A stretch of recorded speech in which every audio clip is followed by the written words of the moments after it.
Bonjour, je m'appelle Claire Baron, je suis responsable de projet galénique au sein de la R&D Pharma Virbac. J'ai un parcours de pharmacien suivi d'un Master 2 professionnel développement et production pharmaceutique effectué en apprentissage. Cet apprentissage, je l'ai fait au sein d'un laboratoire de recherche galénique dans l'industrie pharmaceutique humaine.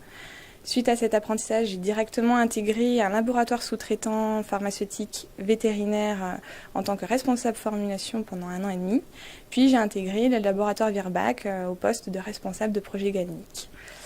De manière générale, pour avoir ce type de poste, il suffit d'avoir une formation scientifique, que ce soit un parcours ingénieur, pharmacien ou faculté de physico-chimie ou biologie, avec une spécialisation en formulation.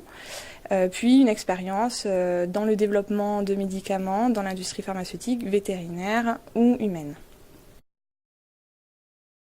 La principale mission de mon métier est de mettre au point une formule avec un procédé de fabrication adapté, conformément aux réglementations en vigueur.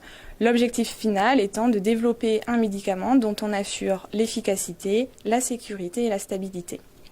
Alors ça passe tout d'abord par une phase de préformulation et de revue bibliographique. Dans la revue bibliographique, on va faire un état de l'art, où on va chercher les informations nécessaires au projet dans les publications et les brevets existants. Et dans la phase de préformulation, on va chercher à caractériser l'actif d'un point de vue physico-chimique et vérifier la compatibilité de cet actif avec les excipients des formules envisagées. Suite à cette phase-là qui se fait en même temps que la revue, on établit un plan de formulation dans lequel on va proposer toute une liste de formules à tester, des pistes technologiques à tester aussi. En phase de formulation, on passe à une étape de screening de formules, donc il y a tout un aspect manipulation au laboratoire, où on va tester plusieurs formules, divers procédés de fabrication. On va mettre toutes ces formules en stabilité accélérée, on parle donc de crash test.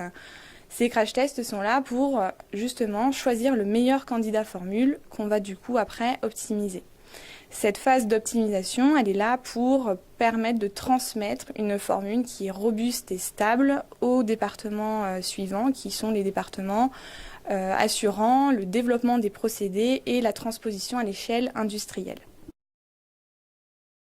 Ce métier étant au cœur de la R&D, nous sommes en contact avec de nombreux services, puisqu'on est en contact avec le service marketing stratégique qui est initiateur des projets, le service API qui va nous fournir l'actif à formuler, le service préclinique et clinique, le service analytique avec lesquels on est en étroite collaboration puisqu'ils vont développer les méthodes d'analyse pour analyser nos produits formulés.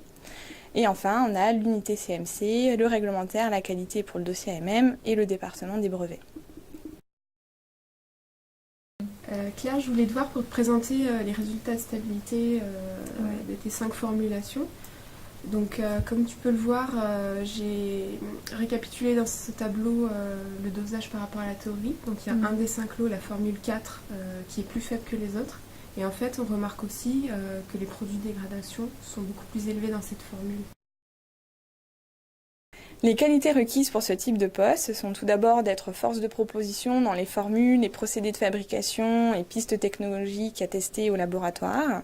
Il faut aimer le côté paillasse, aller au laboratoire, faire des manips. Il faut aussi être créatif pour essayer d'apporter de l'innovation dans les formules à développer. Il faut aimer le côté transversal puisqu'on est au cœur de métier, donc savoir travailler en équipe projet est important. Il faut avoir un certain sens de l'organisation et de l'anticipation puisqu'on gère de nombreux projets en même temps. Et enfin, il faut savoir être autonome et pouvoir s'adapter aux changements. Ce poste est stratégique car il permet d'apporter de l'innovation galénique aux médicaments développés. Il permet donc d'apporter une certaine valeur ajoutée aux médicaments. Cette innovation va donc permettre d'améliorer le bien-être de l'animal, mais aussi de satisfaire le vétérinaire et le propriétaire qui va utiliser ces médicaments, mais aussi permettra de sécuriser le portefeuille produit via le dépôt de brevet.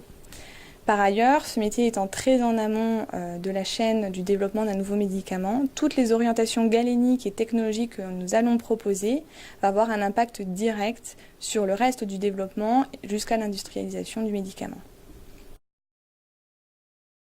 Ce métier peut évoluer vers des métiers plus opérationnels comme le développement des procédés et la transposition industrielle, des métiers où on a plus de relations transverses comme donc la coordination de projets, ou bien vers des métiers de la qualité. Ce qui me plaît dans ce métier est de me sentir au cœur de la recherche de nouveaux médicaments qui permettront un jour de couvrir un besoin de santé sur le marché. C'est aussi donc tout l'aspect technique, paillasse, aller au laboratoire, mettre au point une formule et trouver un procédé de fabrication adapté.